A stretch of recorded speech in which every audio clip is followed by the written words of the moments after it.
Puji Tuhan, hari ini kita boleh kembali berkumpul bersama-sama.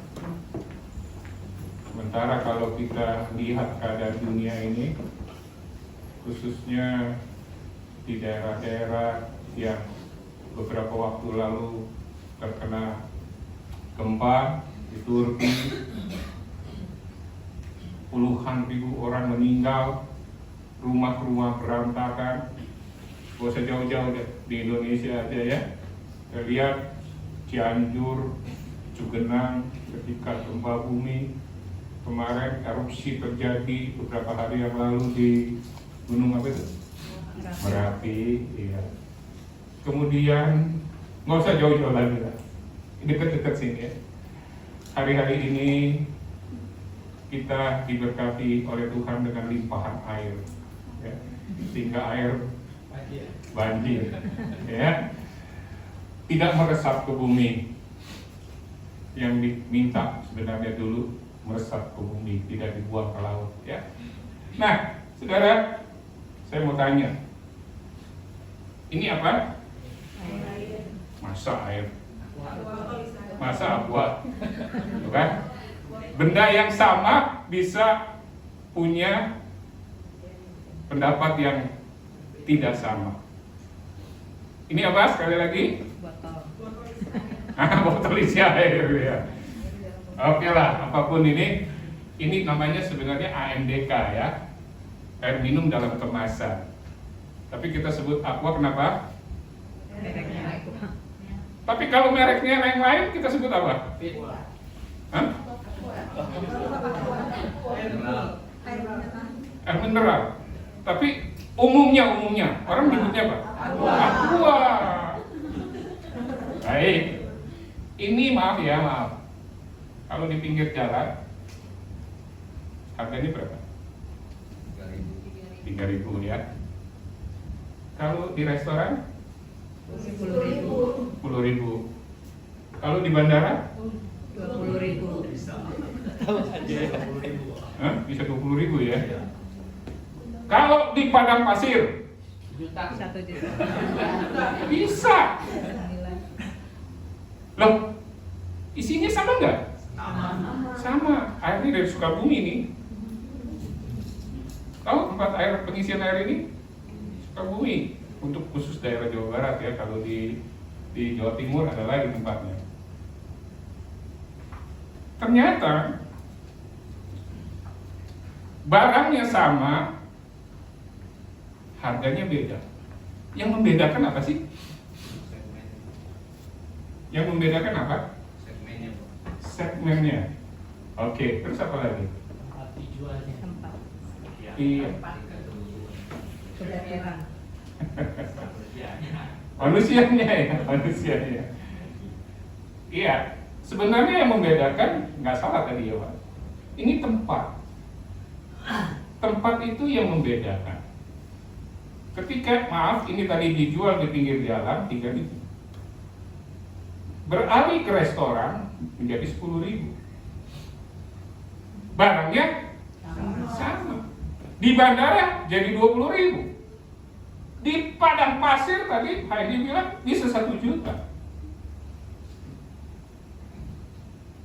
Nah, kembali ke hal ini. Saudara, berarti ada sesuatu yang harus kita pahami. Di mana kita berada, itu sebenarnya menentukan value kita, nilai kita. Ketika kita berada, maaf ya, di kumpulan orang-orang yang tiap hari apa itu? Iya. Ya, atau yang tiap hari minum-minum. Itu beda dengan ketika kita di gereja. Di gereja bukan berarti kita jadi malaikat, tidak. Tapi ada sesuatu yang membuat kita memiliki harga. Bapak Ibu Saudara yakin kalau kita berharga di mata Tuhan? Amin. Betul? Amin.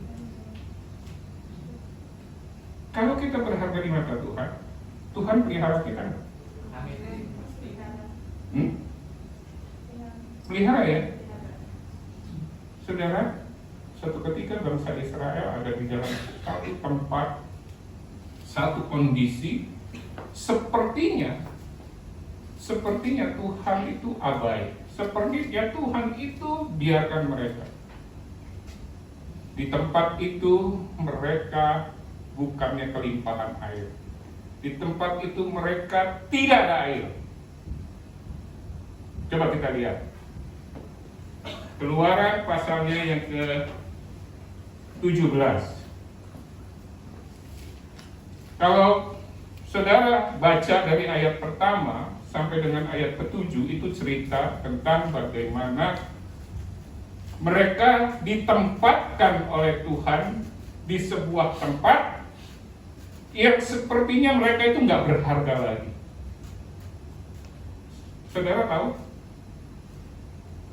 kita ini kalau masih hidup, air yang ada dalam tubuh kita berapa persen? Banyak mana air sama lemak? Masa bukan lemak?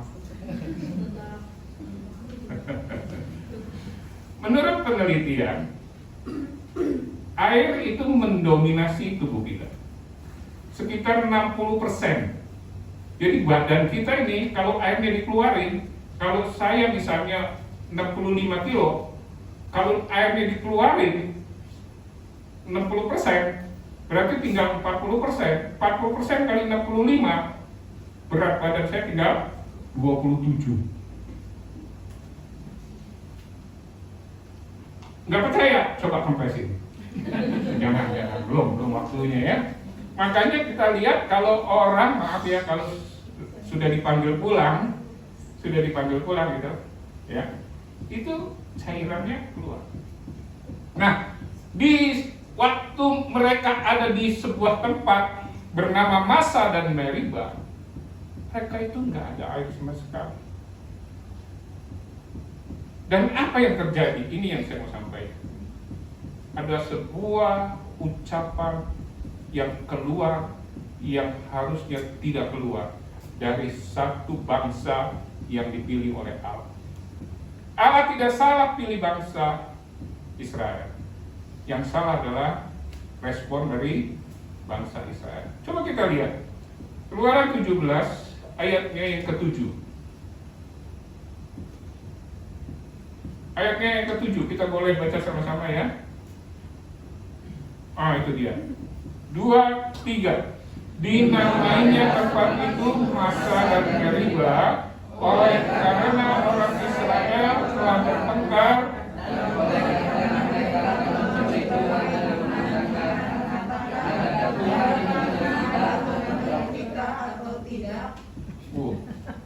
ini bacanya pur ya.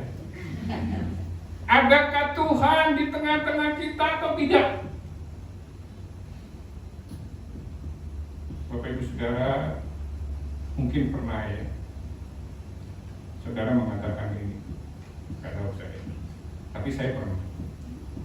Saya waktu itu beberapa waktu lalu kan sempat juga bersaksi ya, bagaimana kondisi yang menyebabkan saya bilang Tuhan ini ada nggak sih? Kalau Tuhan ada, kok Tuhan nggak tolong saya? Ya. Saudara hari ini mungkin sedang mengalami kesulitan, bukan soal air, karena air di Indonesia melimpah, apalagi Tangerang banjir. Tapi mungkin itu kesulitan dari hal yang lain, kesulitan ekonomi, kesulitan dalam rumah tangga, dalam keluarga, dalam pekerjaan, dalam usaha, bahkan mungkin dalam kesehatan. Saya mau beritahu bahwa yang namanya kesusahan, yang namanya tekanan itu sudah ada sejak Adam dan Hawa jatuh dalam dosa. Ketika mereka melanggar apa yang disabdakan oleh Tuhan, manusia mengalami apa yang disebut dengan kesulitan. Tapi ini yang perlu kita ketahui sebagai anak-anak Tuhan. Dari dulu mungkin ya kita sudah merasakan ini belum sekolah, kok ini datang lagi? Yang ini belum selesai, kok datang lagi? Jadi sepertinya kesulitan, kesesakan, pergumulan itu datang silih berganti. Sampai mungkin di luar sana ada yang bilang, ada nggak sih Tuhan? Kalau Tuhan ada, kenapa kok saya masih seperti ini? Nah, saya mau beritahu, ada beberapa hal yang membuat kita tetap yakin bahwa Tuhan tidak pernah berubah. Amin. Tuhan Allah kita bisa nyanyi dan kita bisa alami itu. Bukan hanya waktu yang lalu, bukan hanya kemarin, tapi hari ini dan seterusnya. Amin. Beberapa hal yang saya mau sampaikan. Bapak Ibu Saudara yang dikasihi Tuhan, ada beberapa hal yang harus kita tahu dalam kita menghadapi kesulitan, dalam kita menghadapi pergumulan. Yang pertama, kita menyebut dia Immanuel, Allah beserta kita. Betul? Nah, betul nggak sih Allah beserta kita? Yakin? Buktinya mana? Masih hidup sampai hari ini. Buktinya masih hidup sampai hari ini. Amin. Haleluya. Ya, betul. Ya. Berarti kalau orang yang sudah tidak hidup itu tidak disertai Tuhan? Enggak juga ya. Kita masih bisa berjalan. Kita masih bisa bernafas. Kalau tiap pagi saya dengan istri, kami berdoa begini, terima kasih Tuhan, kami masih bisa menggerakkan seluruh tubuh, berfungsi dengan baik. Sambil digerak-gerak, sampai malah kadang-kadang bunyi, kalau udah bunyi, itu rasanya enak banget ya. Terus berdoanya juga gini, terima kasih Tuhan, organ-organ tubuh kami masih berfungsi dengan baik. Berapa banyak sekarang mereka yang ada di rumah sakit karena organ tubuhnya tidak berfungsi dengan baik. Entah itu jantungnya, entah itu livernya, entah yang lain. Saudara, ingat, Allah tidak pernah tinggalkan kita. Di dalam setiap kesesakan, Tuhan tidak pernah meninggalkan kita sebab kita adalah miliknya. Amin. Amin. Coba kita lihat Yesaya pasal 46 ayatnya yang keempat. Yesaya 46 ayatnya yang keempat. Apa katanya? Sampai masa tuamu, Aku tetap dia. sampai masa tuamu, aku tetap dia. Terus?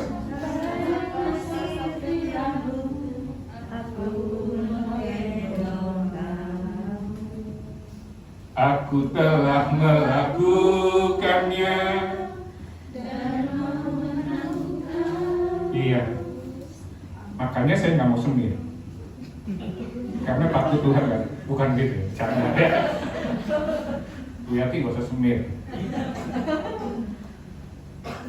Sampai putih rambut kita. Artinya sampai benar-benar kita. Ya kalau soal putih kan berarti berkaitan dengan usia ya, tapi tidak menutup kemungkinan yang masih muda juga rambutnya putih. Tuhan menggendong kita. Amin. Luar biasa saudara. Pernah lihat satu lukisan atau satu gambar yang tulisannya footprint? Tahu ceritanya? Belum. Kalau yang sudah tahu, tolong kasih tahu yang belum tahu. Ya, saya cerita sebentar ya. Jadi ada seorang mimpi, dia berjalan, wah enak jalan di padang rumput hijau, enak di pasir. Satu ketika berjalan di atas kerikil. Lalu dalam mimpinya dia protes, Tuhan, kok saya dibiarkan sendiri? Seperti ada suara Tuhan bilang, perhatikan, itu jejak kaki saya. Dan ternyata bukan jejak kaki dia. Dia bilang, itu jejak kaki engkau, aku gendong. Jadi ketika melewati kerikil, melewati semak-semak, Tuhan gendong kita. Amin. Luar biasa. Karena kita ini miliknya, saudara. Percaya, kita ini sudah ditebus dengan harga yang begitu luar biasa oleh darah Kristus di atas Golgota. Kita bukan dibayar dengan uang, enggak ada artinya, tapi dibayar oleh darah Kristus. Sebab itu, jangan pernah ketika ada persoalan, ada kesulitan, ada kesesakan, kita lupa bahwa Tuhan itu tidak pernah meninggalkan kita. Tuhan selalu bersama dengan kita. Janji penyertaan Tuhan dalam kehidupan umat pilihannya itu tidak dapat disangkal. Hanya terkadang ketika seseorang menghadapi masalah, ketika orang percaya menghadapi masalah, orang itu mungkin dengan mudah akan dihanyutkan oleh masalah tersebut, sehingga penyertaan Tuhan seolah-olah tidak ada. Dan bahkan untuk membenarkan dirinya, orang ini lebih suka mengkambing hitamkan Tuhan dengan berkata, maaf ya, bullshit, bohong, gak ada itu penyertaan Tuhan. Buktinya apa? Saya udah semakin terpuruk, saya udah semakin jatuh, Tuhan gak pernah. Bapak Ibu Saudara yang dikasihi Tuhan, ada satu peristiwa di Alkitab yang begitu membuat kita disadari harusnya. Ayub, kurang apa dia? Kurang apa dia? Kurang apa? Gak ada yang kurang. Dia saleh, dia jujur, dan sebagainya. Tapi ketika satu saat ini si penggoda, si setan datang sama Tuhan, bilang, iya betul, Ayub, iya mana enggak menyembah Tuhan, mana enggak datang sama Tuhan, orang dia dilindungi oleh Tuhan. Tuhan bilang, silakan, kamu mau apakan Ayub, silakan, satu hal, nyawanya dia. Lalu iblis, setan, udah senang, diapain Ayub? Dihajar habis-habisan, anaknya meninggal, harta bendanya ludes. Bukan hanya itu, dari ujung kaki sampai ujung kepala kita baca firman Tuhan di Alkitab, Ayub dalam kondisi yang kenapa? Penyakit borokan. Bukan hanya itu, penyakit borokannya bukan yang biasa. Saking gatalnya dia perlu dan harus garuk-garuk pakai ini. Bayang. Tapi dalam hal itu Alkitab mencatat Ayub tidak bersalah dengan perkataan. Bahkan ketika istrinya bilang, ngapain kan? Udah hujat aja Tuhan Allah dan mati kan. Bayangin, pendampingnya yang harusnya memberikan kekuatan. Karena seorang istri itu perlu menjadi penolong kan, bukan perongrong. Dia harusnya memberikan kekuatan. Tuhan izinkan ini ada maksud Tuhan. Tidak. Dan luar biasa, Ayub lulus dan lolos. Akhirnya apa? Tuhan berkati dia double double. Oke. 2 kali kan anak-anak, hartanya. Kenapa? Karena dia tetap yakin Allah tidak akan meninggalkan dia. Karena itu hari ini kalau ada di antara kita yang sedang mengalami kesulitan, sedang mengalami kesesatan, mengalami apapun,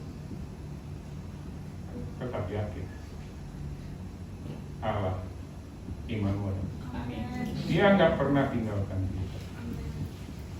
Saudara, beberapa tahun yang lalu, tepatnya tahun 2003 ya. Udah berapa tahun tuh ya?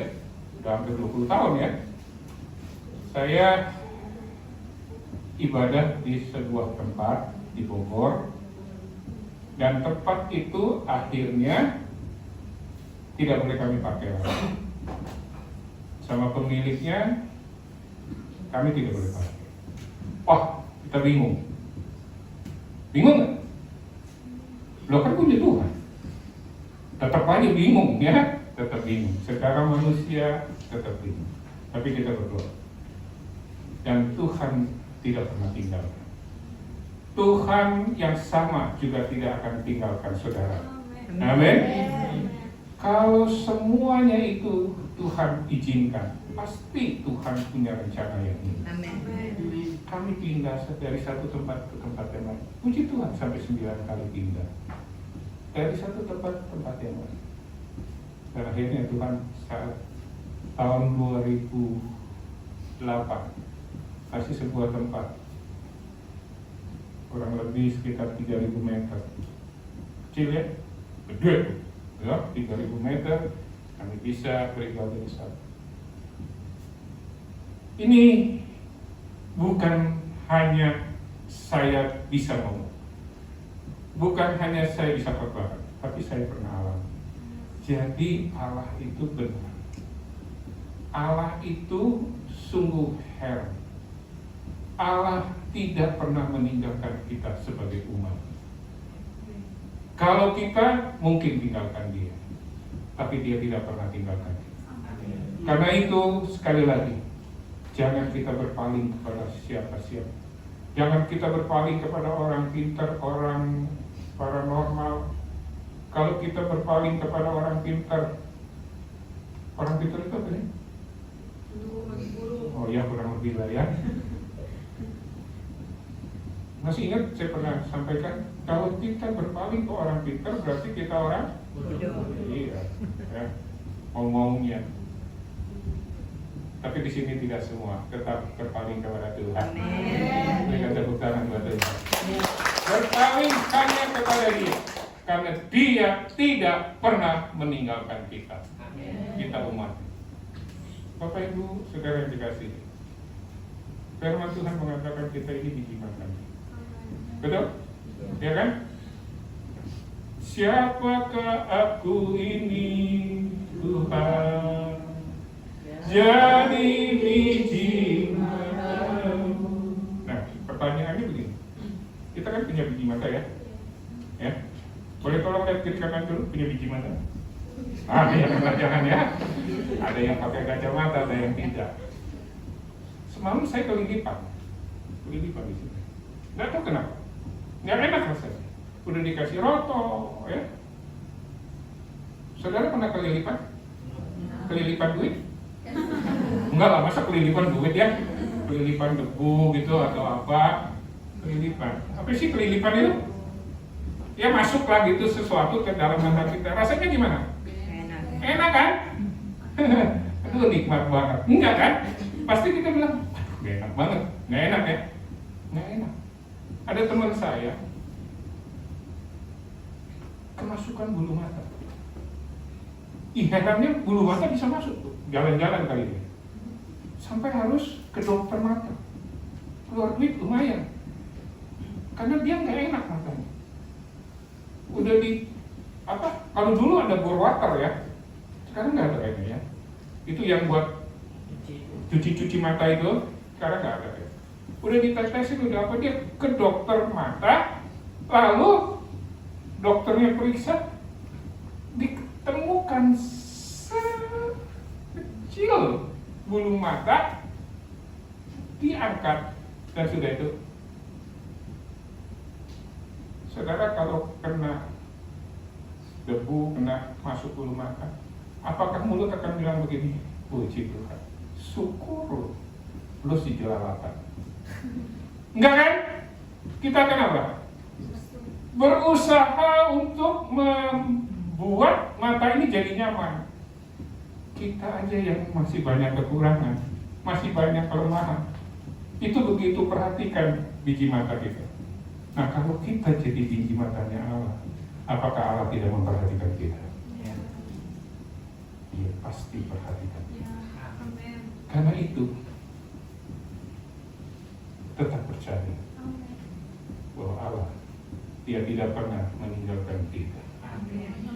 Lanjut, saudara juga harus ingat, kalau Allah itu tidak pernah terlambat. Halo? Tidak pernah terlambat. Dia menolong, pasti, tapi sesuai dengan waktunya. Halo? Sesuai dengan waktunya. Coba tolong bilang kiri kanan dulu. Sesuai waktunya. Bukan waktu kamu. Waktunya Tuhan. Suatu ketika Yesus ada di sebuah tempat perjamuan. Ya, pertama kali Yesus buat mujizat. Waktu Yesus ada di sana, pesta itu kehabisan anggur. Kita pasti sudah tahu lah semua ceritanya ini ya. Apa yang terjadi? Mempelai tidak tahu. Mungkin keluarga juga tidak tahu. Yang tahu mungkin WO-nya, wedding organizer-nya, atau orang yang di dapur. Aduh, anggurnya. Dan salah satu yang tahu adalah ibunya, Tuhan Yesus. Lalu Maria datang sama Tuhan Yesus kan, bilang apa? Yesus, nggak bisa air anggur nih. Lalu apa yang disampaikan oleh Yesus? Waktuku belum tiba. Mau apakah engkau daripadaku, ibu? Waktuku belum tiba. Kurang ajar kan? Maminya loh yang minta tolong istilahnya. Bukan. Tapi memang waktunya belum tiba. Ada lagi cerita lain. Pada saat itu Yesus diberitahu setelah beberapa waktu kemudian, ada orang yang dia kasihi sakit. Keluarga ini keluarga yang juga sayang sama Tuhan. Kasih kabar.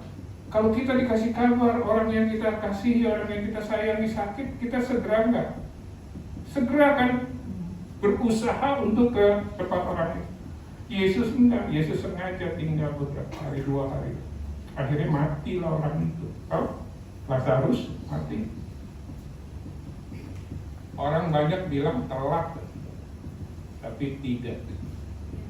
Dan di saat itu Yesus nyatakan kuasanya. Lazarus bangun. Bapak Ibu jemaat yang dikasihi Tuhan, kalau Tuhan bilang waktunya belum tiba, ya, kita sabar, ya.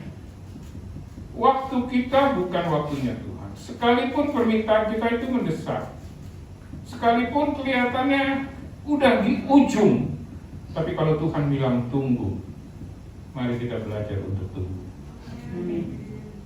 Kecenderungan manusia adalah menjadikan doa mereka kepada Tuhan seperti lampu ajaib. Sekarang doa, Tuhan tolong saya lagi nggak ada duit, tolong hepeng saya tinggal 1.000 misalnya ya. Maunya nanti sore duit udah dapat. Cara Tuhan nggak begitu. Cara Tuhan sampai kita benar-benar merasa tidak berdaya lagi. Tuhan itu kok suka begitu sih? Bukan, Tuhan itu mau menguji iman kita. Sampai seberapa dalamnya iman kita tertanam di dalam Tuhan. Oleh karena itu, yang paling kita perlu tahu, yang pertama adalah tadi apa? Allah tidak pernah tinggalkan kita. Yang kedua, Allah menolong kita sesuai dengan waktu Tuhan. Waktunya Tuhan itu tidak pernah terlambat, dan waktunya Tuhan tidak pernah terlalu cepat. Lampu ajaib, kalau kita mungkin pernah ya baca buku Aladin atau pernah dulu ada film Aladin, itu kan ada lampu ajaib ya, lampu. Dia bilang apa? Nah, iya. Kalau dia meminta sesuatu, dia bilangnya apa? gue minta sesuatu dong, enggak kan? Dia bilang simsalabim abrakadabra. Oi, terus tiba-tiba makanan ada di meja tuh ya. Ada puyung hai, ada capcay, ada siomay, ada barongsai. Oh ya, apa banyak gitu. Enggak begitu. Enggak begitu. Ya. Nah, ini yang harus kita pahami dan kita sadari. Kita terus berdoa. Berdoa. Sekalipun seolah-olah sepertinya dalam tanda kutip belum ada jawabannya, tetap berdoa. Tetap percaya Allah pasti menolong sesuai dengan waktunya. Jangan dengan waktu kita paksa Tuhan. Waduh, siapa kita paksa Tuhan. Pokoknya, kalau udah ngomong pokoknya kan repot ya. Maaf ya, tidak tahu saudara-saudara kita. Mereka bilang pokoknya nggak mau tahu. Ya, beberapa waktu yang lalu kita tahu ada kebaktian didatangi, teriak-teriak, suruh bubar. Sekarang orangnya ditahan. Bagus ya. Buat contoh, tidak menghargai, padahal negara kita menghargai kebebasan beragama. Dia teriak-teriak, lihat videonya kan, udah ditahan sama Polda setempat. Kalau mereka udah ngomong pokoknya, kita bingung kan juga. Tapi kalau kita sama Tuhan, mari jangan bilang pokoknya Tuhan, kalau hari ini Tuhan nggak tolong saya nggak mau ke gereja lagi. Sorry, emang siapa kita? Aduh, ada nggak orang seperti itu? Di sini? Nggak ada lah ya. Nggak ada orang seperti itu. Di luar banyak tuh orang begitu. Pokoknya Tuhan, kalau dalam minggu ini saya belum ketemu jalan keluarnya, saya nggak mau jadi. Nah, gitu misalnya ya. Apakah jadi musik, jadi WR, enggak, bukan WR sini ya. Pokoknya, luar biasa. Tuhan bilang, Kak, ya, Tuhan, emang lu siapa? Enggak ya, Tuhan kita enggak begitu. Yang ini yang perlu juga kita pahami, bahwa ketika kita butuh pertolongan, ketika kita sedang dalam kesulitan, dalam kondisi terjepit, kita harus tetap percaya, kita tetap yakin Tuhan pasti tolong. Amin. Ada nyanyian bilang begini, tangannya sebab Tuhan menopang tangannya. Apabila ia jatuh, sebab Tuhan menopang tangannya. Tangan siapa yang ditopang? Tangan kita, saudara. Yang menopang itu Tuhan. Tidak dibiarkan kita tergeletak. Orang benar boleh jatuh 7 kali dan 7 kali dia bangkit. Ini yang harus kita pahami. Dalam kondisi seperti saat ini, situasi kita boleh lihat semakin mungkin tidak kondusif, semakin mungkin tidak baik. Tapi kalau kita tetap percaya Tuhan menolong, Tuhan pasti menolong. Amin. Saudara punya anak? Punya kan ya? Tahu kebutuhannya? Tahu pasti. Yang sudah punya ya, yang belum jangan ngaku-ngaku. Nggak apa-apa sih ya. Tapi yang sudah menikah ya, yang sudah menikah. Ya, kita tahu kebutuhan anak kita. Pertanyaannya, kenapa banyak anak ya, seperti contoh kayak kemarin kejadian ya MD itu sampai begitu luar biasa sadisnya. Ikuti ceritanya. ya, MD Mario Dandi itu. Ya gara-gara diomongin sama pacarnya, anak orang lain dipukul, ditendang, diinjak, kepalanya diinjak, dan sampai hari ini si David belum sadar.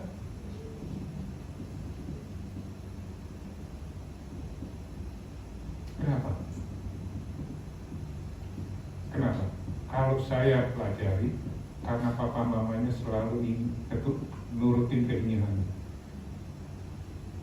Jadi nggak baik juga anak itu keinginannya dituruti. Kalau kebutuhannya dituruti dia. Saya sempat di tempat lain saya cerita dulu waktu kami tinggal di Bandung. Gaby itu masih kecil, Gaby itu anak yang nomor 1. Sekarang sudah menikah, sudah punya Tuhan karunia enak. Dia waktu kecil kita main ke sebuah supermarket ya di Bandung. Lalu dia mau boneka. Saya sama istri sudah sepakat.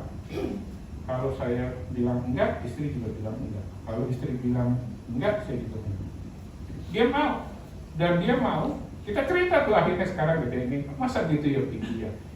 Dia mau, kita nggak pilih. Wih, bapaknya pelit. Enggak. Kita mau mengajar. Karena di rumah masih banyak mainan. Dia ngegerong-gerong, tahu apa ngegerong-gerong? Nangis, guling-guling, jadi perhatian orang apa-apa. Akhirnya berhenti sendiri. Nah, berapa banyak anak-anak sekarang tidak seperti ini? Saya bukan, wah itu paling bagus enggak ya, tapi ini pengalaman. Kalau anak mau apa, dituruti. Keinginan itu hati-hati, bisa membuat orang seperti tadi maaf, ya. Tapi kalau kebutuhan itu tidak. Karena itu, kalau kita bapak yang masih banyak kelemahan kekurangan, ibu yang masih banyak kelemahan kekurangan, peduli dengan anak, apalagi bapak kita di surga. Dia yang sempurna, dia peduli dengan kita. Dia pasti mencukupkan kebutuhan kita, bukan keinginan kita. Apa sih bedanya keinginan sama kebutuhan? Ayo, dari tadi keinginan, kebutuhan, apa bedanya? Ayo, siapa yang tahu? Kita kata dia. Kalau keinginan apa? Keinginan itu adalah sesuatu yang sebenarnya dia belum perlu gitu loh. Ya, dia belum perlu sebenarnya. Tapi kalau kebutuhan, betul dia perlu. Contoh, maaf ya. Kalau anak di rumah sepatunya udah nyelangap itu apa? Nyelangap apa? Hah? Oh, itu nggak bagus sepatunya. Nyelangap kayak mulut buaya gitu ya. Udah kebuka begitu. Terus dia bilang gini, ayah, ibu, tolong dong beliin sepatu. Ini keinginan atau kebutuhan? Kebutuhan. Tapi kalau sepatunya masih bagus, terus dia bilang, Pak, Ma, atau ayah, ibu, tolong dong beliin sepatu Nike yang harganya 3 juta. Itu keinginan apa kebutuhan? Wih, pinter loh. Iya enggak lah ya, itu aja pasti kita tahu. Jadi kalau itu kebutuhan, pasti tidak diragukan Tuhan berikan kepada kita. Yang terakhir. Jadi yang pertama apa tadi? Tuhan tidak pernah meninggalkan kita. Tuhan beserta kita. Yang kedua, Tuhan menolong tepat pada waktu. Yang ketiga, ini yang juga kita perlu tahu. Kita perlu pahami, kita perlu percaya. Tuhan itu menolong nggak sama antara si A sama si B. Beda-beda, ya. Kadang-kadang ada yang suruh cuman berdoa aja, pertolongan datang. Tapi kadang-kadang ada orang yang disuruh usaha, baru ada pertolongan. Contohnya, pada saat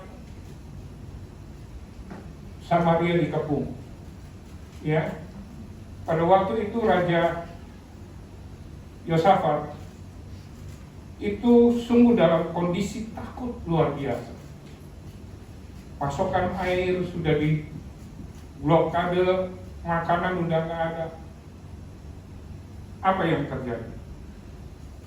Mereka hanya diminta oleh Tuhan untuk berdoa. Berdoa. Lalu Yosafat bilang kepada seluruh rakyatnya, mari kita sama-sama berdoa. Tersungkur kita menyembah Tuhan. Dan ajaib, Tuhan yang berperang ganti mereka. Coba kita lihat ayatnya. 2 Tawarik 20 ayat 17.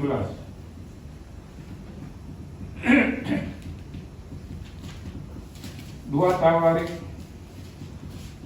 20 ayatnya yang ke-17.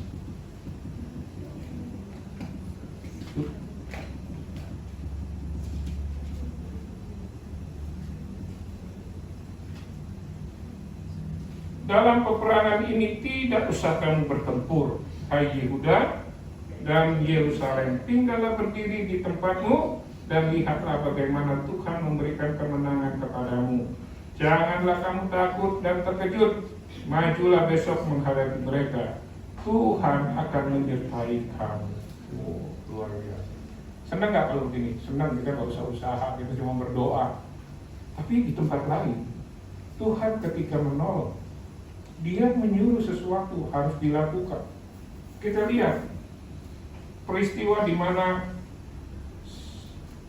seorang yang dalam kondisi sulit sekali. Kalau orang Bogor bilang sulit pisang. Kenapa? Karena anaknya mau diambil untuk tebus utang bapaknya. Bayangkan, anak 2 mau diambil sama debt collector untuk ganti bayar utang bapaknya yang sudah meninggal. Peristiwanya apa? Ibu janda. Ibu janda itu dalam kondisi yang begitu sulit, tapi luar biasa dia ditolong oleh Tuhan. Apa yang dia lakukan? Sesuai dengan apa yang dikatakan oleh Nabi, ya, Elisa, dia ke tetangga-tetangganya. Coba kalau dia bilang begini, malu nggak enak, paisengki, apalagi paisengki. Jangan kalau bisa yang lain aja, ya lakukan. Dan kalau kita mau kupas lebih jauh, ada makna yang lebih dalam lagi. Tapi di waktu ini, biar kita hanya melihat bagaimana Tuhan menolong dengan cara yang berbeda.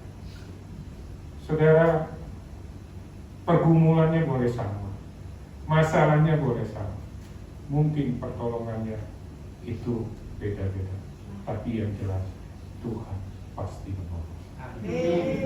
Tangannya yang luar biasa menopang kita. Oleh karena itu, mari Bapak Ibu Saudara, dalam menghadapi setiap apa yang saat ini kalian hadapi, kita mau pegang terus 3 hal ini. Allah beserta kita. Allah tidak pernah meninggalkan kita. Dia berjanji, Dia pasti menepati. Kalau manusia berjanji, bisa tidak ditepati. Makanya ada nyanyian, kau yang berjanji. Bukannya. Dia yang berjanji, dia yang mengingkari. Tapi kalau Tuhan tidak, Dia tidak pernah lalai menepati janji. Lalu yang kedua, Allah menolong sesuai dengan waktunya kita. Allah menolong pasti sesuai dengan waktunya. Kalaupun kita merasa sudah sangat-sangat mepet, tapi kalau Tuhan bilang, "Tar ya, mari kita belajar bersama." Dan yang terakhir, Tuhan menolong seorang dengan yang lain itu bisa saja berbeda-beda, tapi Dia pasti menolong. Tuhan memberkati.